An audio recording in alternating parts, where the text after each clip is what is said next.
Welcome to the Smart Business Revolution. Revolution. Revolution. Revolution. You want a revolution? You say you want a revolution? Revolution. The revolution. It's going on right now. Welcome to The Revolution, the Smart Business Revolution podcast, where we ask today's most successful entrepreneurs to share the tools and strategies they use to build relationships and connections to grow their revenue. Now, your host for The Revolution, John Corcoran.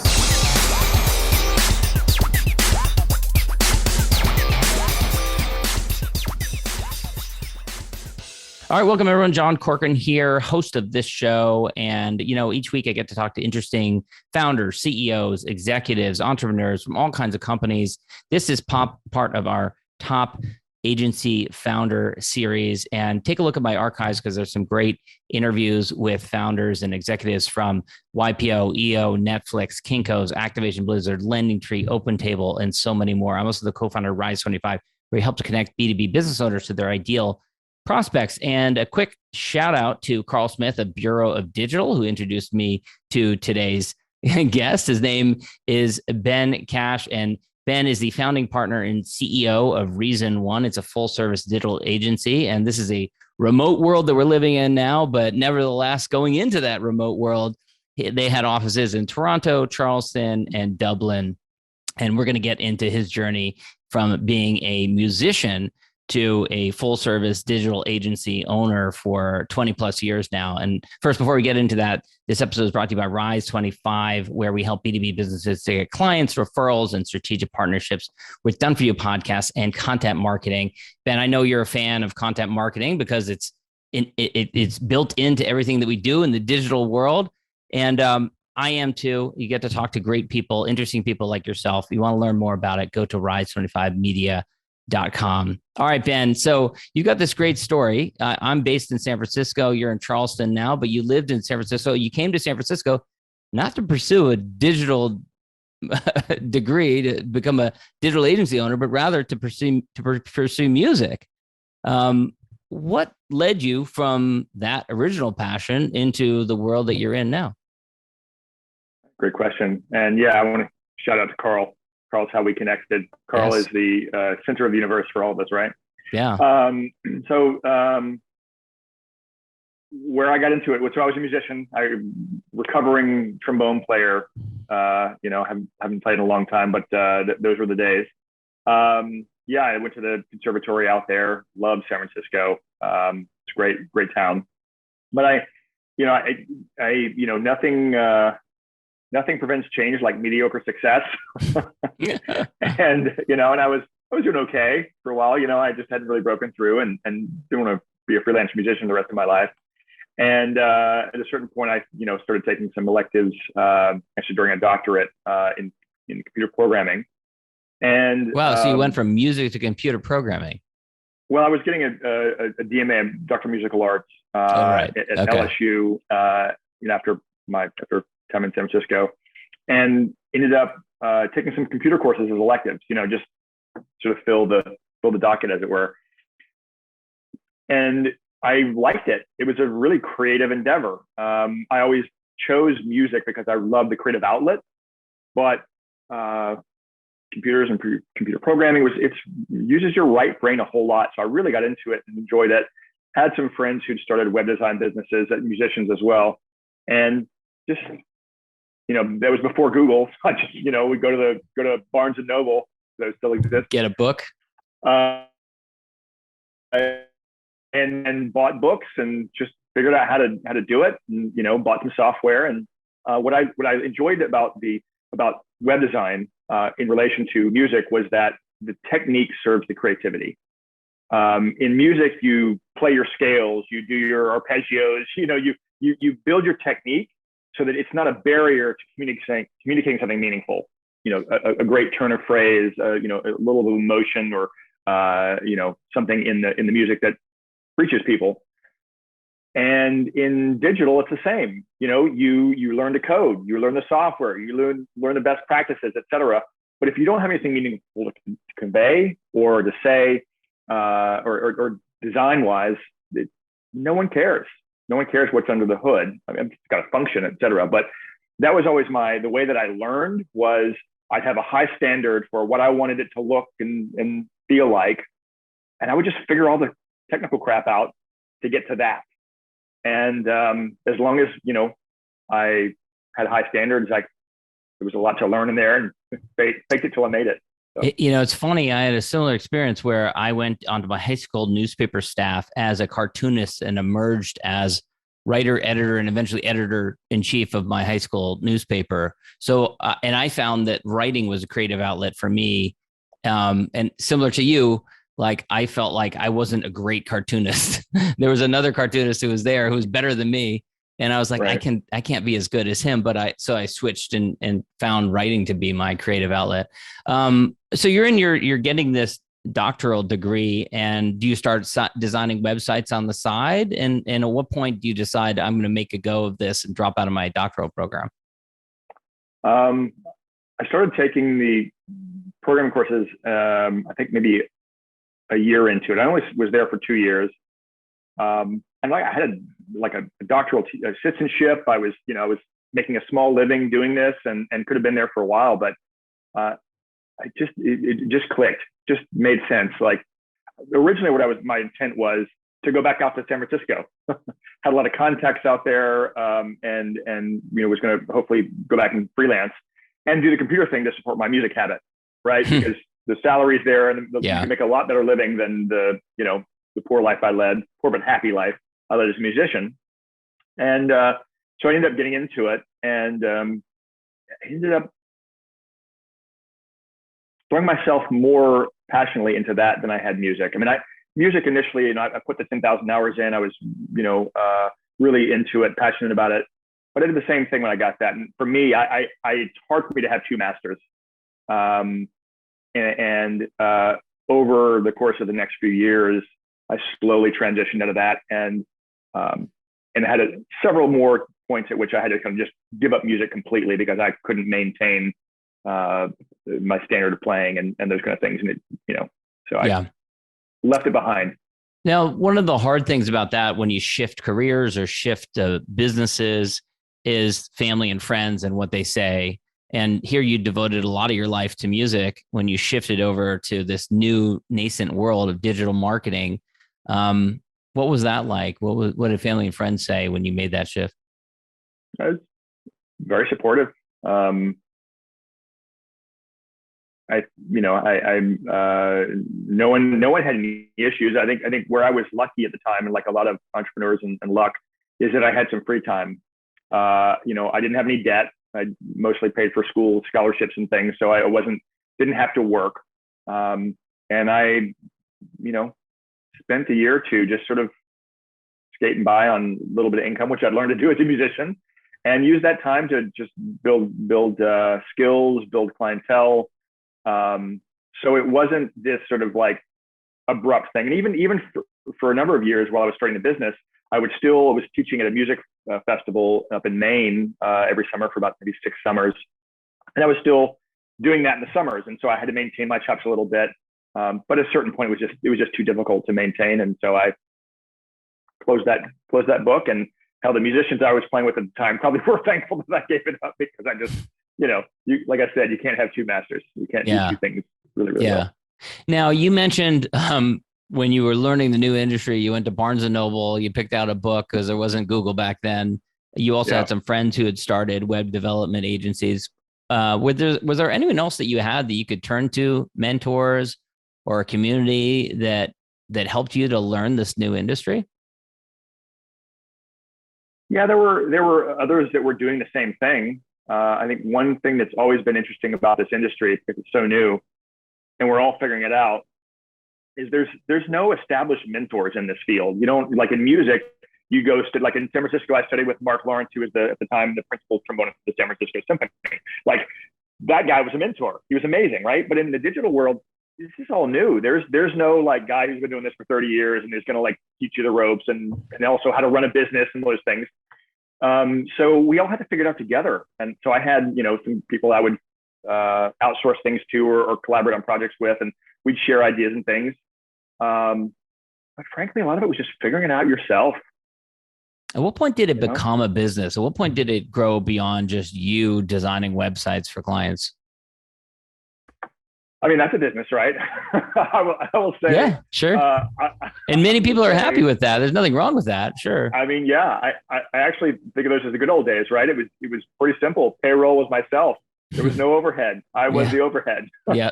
So, but at a certain point, I had enough clients, enough work that I was just pulling my hair out to stay afloat, and I had to partner with some folks. I started outsourcing a few things, narrowing my skills more towards the front of the business and less on the development side. I ended up collaborating with a developer who was also a trombone player, ironically, which is where we met. And all of my first employees were musicians because they just had that. Musicians are curious, right? So they learned this new stuff. And we ended up working on a number of projects, building a lot of great software and other things together. And at a certain point, we're like, should we partner up and do this thing? And we partnered, went 50-50. And from that point on, sort of, grew and started doing marketing and hiring employees. And, it was a business at that point and all the trappings that. And what was the business called at that point? Blue Key. Blue Key. Okay. And what did you, how did you grow it? What did it, how big? I know eventually you have a merger in 2018, and we'll get to that. But before we get to that, how sizable did this business get? How, was it a big team? For me, being a musician and it being about the work, I didn't have a business growth mindset. I just liked doing the work and making clients happy. So that's really, by keeping clients happy and just loving the work, wanting to put good work out, that's how we grew. But it was more of a lifestyle business. I think a lot of agencies are this way. A lot of the founders of agencies, they love the work, they love the industry. It's a lifestyle thing, right? So I was very comfortable with that for a while. And I think most we got up to at that point was, 20 people, a couple million in revenue. And I never had any kind of desire to grow a lot bigger.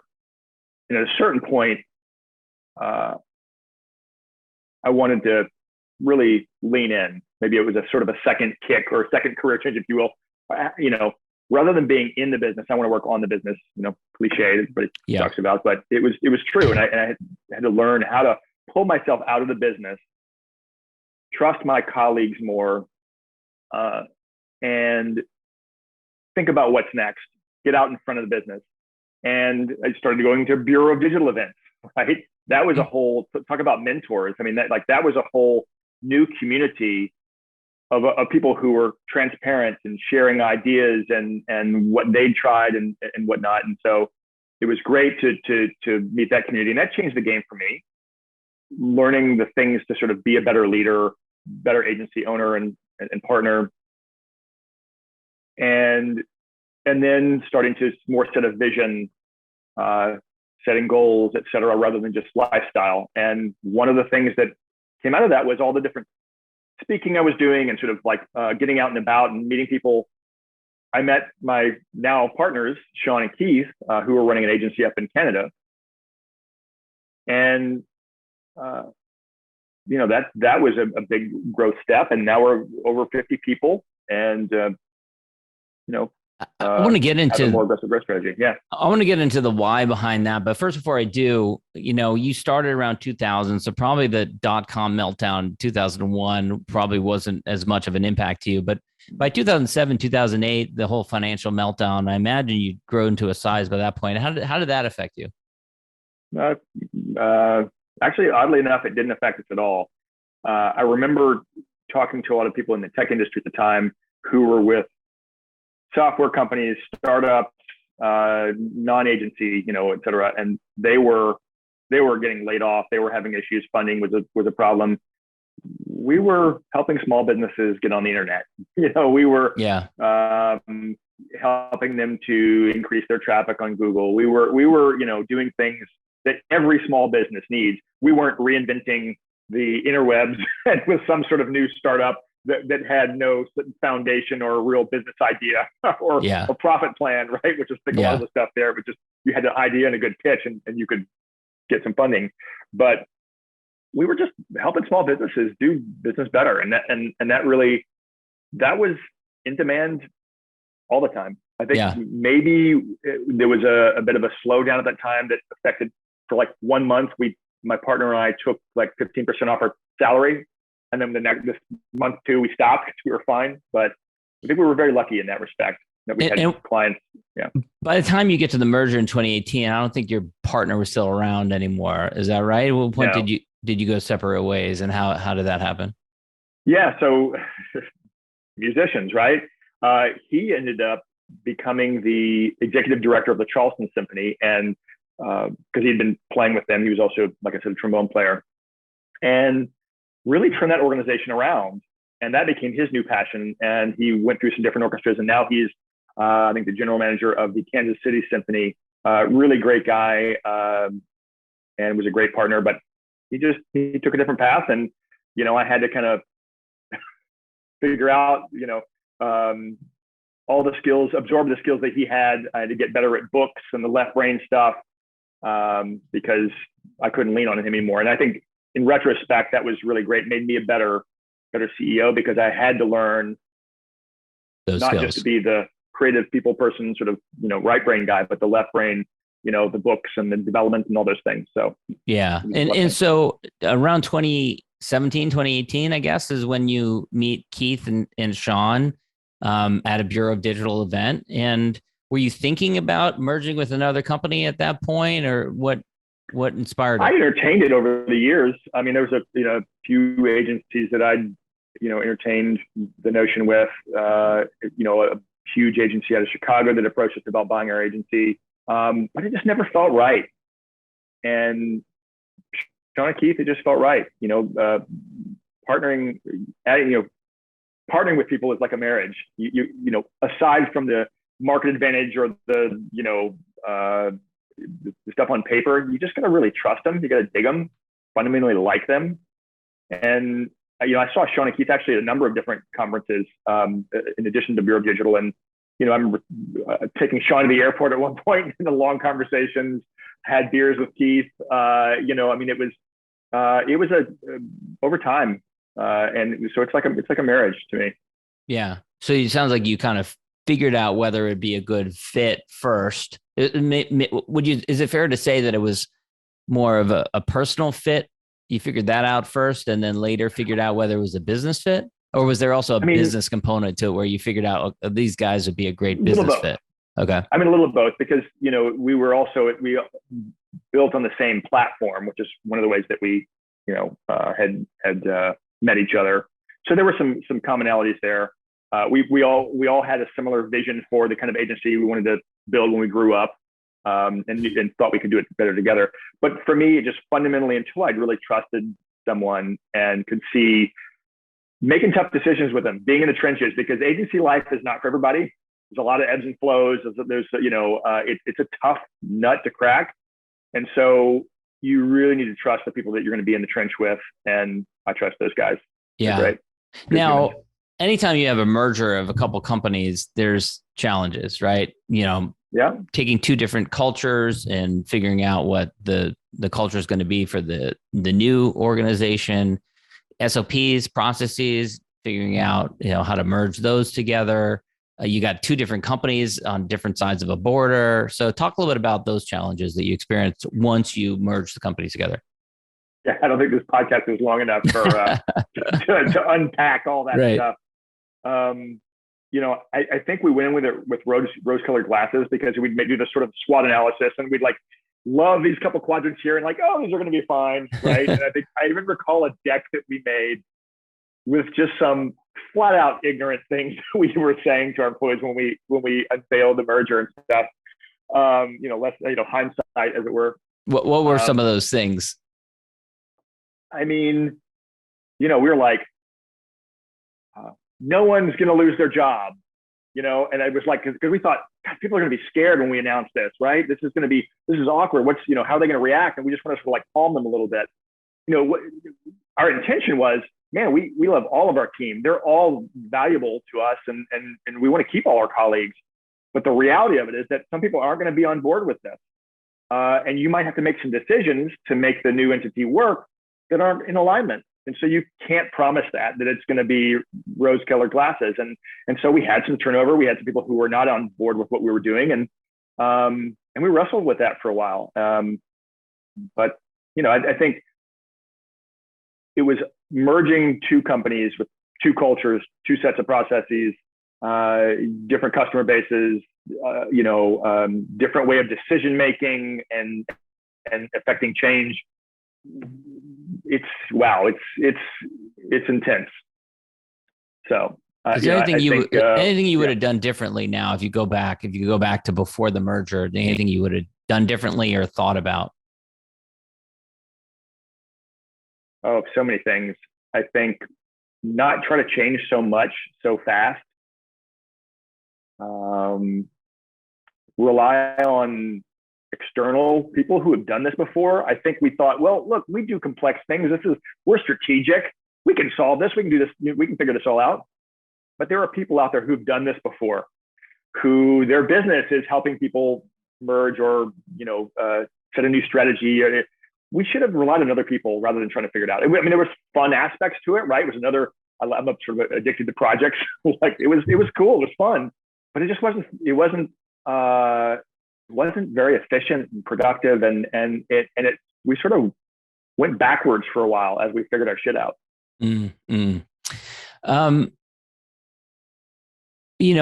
It's funny. We were joking before the recording here that was 2018. You did the merger, and then just in sequence, you had a couple challenging years. You also had kids. You had twins in this period of time, so you got the family stuff going on at the same time. 2019, you decide to rebrand.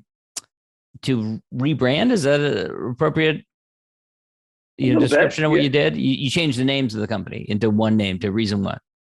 Yes. So one of the stipulations I had in merger conversations was that we were going to rebrand and set a new course that would unify both companies so that we no longer had these legacy things that we kind of felt like we had some allegiance to, et cetera. And we did that. And a lot of it was very cerebral in our market positioning and here's the industries and verticals that we overlap and all these kind of things.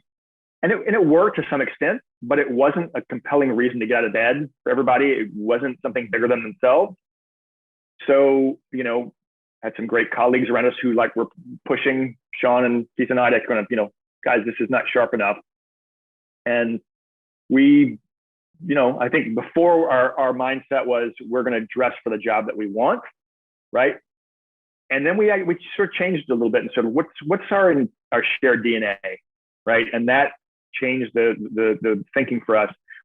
And we realized that, nonprofits, healthcare organizations, businesses that use their business as a force for good, that's really our passion. But we also have a lot of great people who care about the world around them. And so we sort of, in essence, we wanted to be an agency that helped those who do good, do better.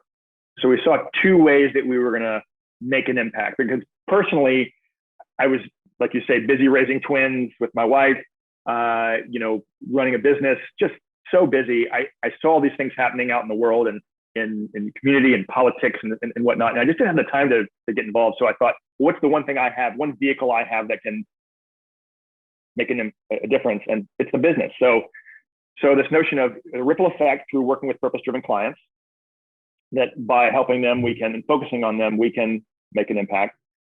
But also that we have these 50 odd people that they themselves can make a difference. And we actually went down the B Corp path.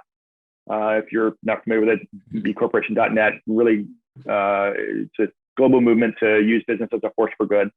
And that was also a path where we wanted to, not just through the clients, that they're the only ones doing good. We wanted to, as a business, to do good. And, think more, run our business more with a triple bottom line, profit, people, and planet. Now, give me an example of where push came to shove. I've talked to people before who say that, we work with clients that, help people do better, or nonprofits or businesses that are for good. Have you ever had a client come to you where you guys had to say, no, we can't do this? All the time. Yeah. And the more you do it, the easier it gets. Give me a hard case where, you're kind of like it's easy to say like NRA came to us, we don't want to do that or something, where you just disagree. Right. But give me a hard case where you weren't sure. I'll give you one where sort of, money hit the road, as it were. So we had a $1 million client. They're a global brand. I'm not gonna, call them out or anything like that, but they were an okay client. Like any big corporation, kind of messy in their leadership and decision making, and it was kind of hard to collaborate with them. But they weren't offensive. They weren't doing things where we're like, oh my God, that's like in our abhorrent. Yeah, abhorrent. But it was $1 million, right? And we're like, well, they're kind of our benefactor. They're going to help us transition to a more purpose-driven client base over time. But at a certain point, we just go, this is just not us. The more our team has to spend energy and investments and all these things to this client, the more they're not doing it with the clients that matter. And so we fired $1 million client. Wow. To allow us to focus on those things. And the irony was, but was there some breaking point? What was the reason that you decided to fire them? Well, we came out of the pandemic actually with a little more cash and profit than we had. And we realized if there was ever a time to do it, we've got some buffer now, because we were a little more lean during the pandemic. And, but without identifying them or what they do, was there something that they did other than messy leadership that caused you to say, no, we want more purpose-driven companies and this is not it? I think it's one and the same. If your energy needs to be focused on your ideal client, whether the client you're actually focusing on is abhorrent or just mediocre, it doesn't matter. It's still pulling you away from where your focus should be and leaning into those great clients.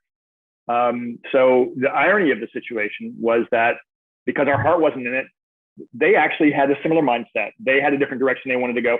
So we, our team got together and like, how are we going to have this conversation? Like, God, this is going to be awkward. We're going to give them 6 months. We're going to do a whole runway. And we prepared this conversation, and our account managers, led this conversation, and they kind of go, yeah, we were kind of going to have this conversation with you at some point. We're like, how awesome is that? Right? Like, so if you don't do it, they're going to do it for you at some point. It was amicable divorce. Divorce. Yes, yeah. I know you like to talk about embracing change, and the last few years have been a lot of change. That you go into the pandemic. What was the pandemic like for you, and how did it accelerate change for your company? Yeah, I mean, I don't want to minimize the tragedies and everything that occurred in the pandemic. It's been tough for everybody, colleagues and family and everybody. But if there's there's a silver lining, right? And I think for any big change event, anything like that, it creates constraints. And I've always been a fan of constraints because they force your hand, they force decisions, they make you a little more binary into what you value and what you don't value. You might value this even over this, and it forced us to really think about that in a lot of different ways. I think it forced us to create a better culture. Before, we were more of a hybrid agency. We had an office in Toronto and one in Charleston. And even though our teams were working cross-border, you still, when you hung out or bonded or, creating relationships, they were typically in that physical office. And so you had these siloed cultures, this sort of hybrid approach. And it just created for weird culture, just not as effective. And the pandemic forced us to actually be remote, fully remote, not hybrid, but fully remote. And through that process and really learning how to do it, we had to reinvent how we come together, how our culture works. And it forced us to be more intentional. And as a result of that, we decided, we don't need to have offices. I had an office building in Charleston, sold the building.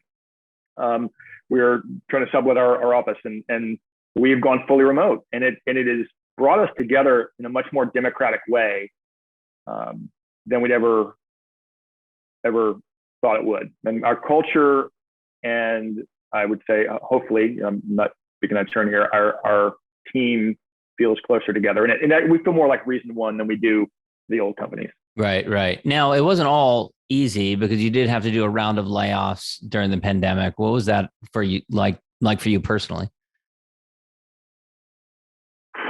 That was tough. We did one, a small one, about maybe 5 or 6 employees early on, right away, just because we felt like, let's get ahead of this. The leadership also, we took a pay cut for I think 10, 15%, something like that. But we were lucky in that a lot of our clients in the industries that we work in were still, the contracts were still there. I mean, I would say from a growth standpoint, it was a little harder because we had just closed some really, really big engagements and they all put everything on hold. But we came out all right. That's great.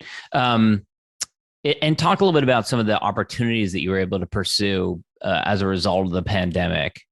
I think the culture shift was important.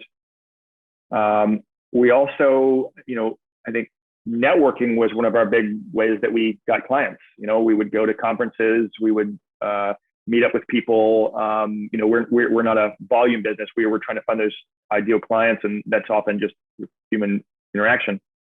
And we had to learn how to be more virtual, be more effective at virtual events, create connections. I mean, one of our marketing manager had this phenomenal idea. We went to, there was a healthcare conference that was going virtual. And we reached out to the organizers and said, we'd really love to create an event. And we knew the folks at One Hope Wine, which is actually a phenomenal purpose-driven organization that you buy their wine and there's a cause. Phenomenal wine. Check them out, One Hope Winery. But we held a virtual wine tasting. The One Hope Wine sent wine things to all of the attendees. We got on. They took us through a virtual tour of the winery, took the laptop around there, and we drank wine for like an hour or two, and it was wonderful. And we've never done anything like that if we weren't forced to figure out how to come together, virtually. And I think those same things, those same ideas and tactics and things are ways that we're trying to create connections, because our clients are all over North America. While we have offices, we don't do a lot of business. The majority of our business is spread out across North America. So we've got to figure out ways to come together and connect. And I think that was a real opportunity with it. And I wish I'd invested in Zoom before the pandemic started. Yes, they've done certainly well, really well. Well, I want to ramp things up with the question that I always enjoy asking, which is, I'm a big fan of gratitude and expressing gratitude, especially to those who've been important for you. If you look around at your peers and contemporaries, people who you respect and admire, who would you want to acknowledge? I think first, obviously, I couldn't do this without family, but I think the peers that are most, are just the peers that I work with every day.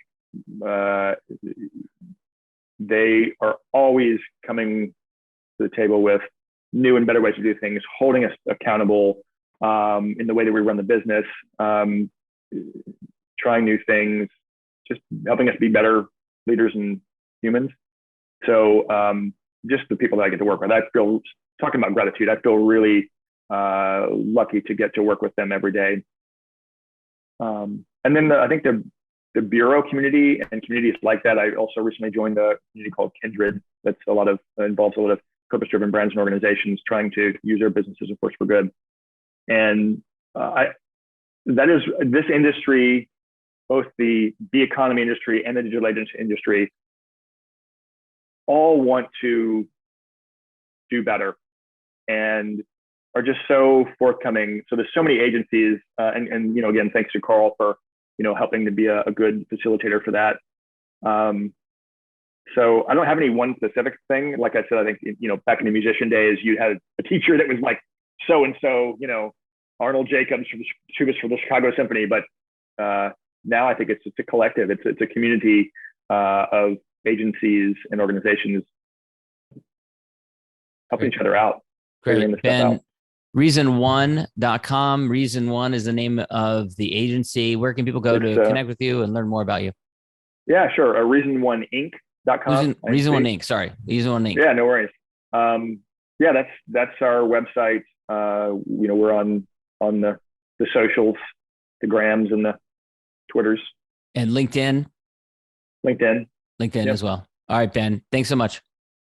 Thank you. Thank you for listening to the Smart Business Revolution podcast with John Corcoran. Find out more at smartbusinessrevolution.com. And while you're there, sign up for our email list and join the revolution. Revolution. And be listening for the next episode of the Smart Business Revolution podcast.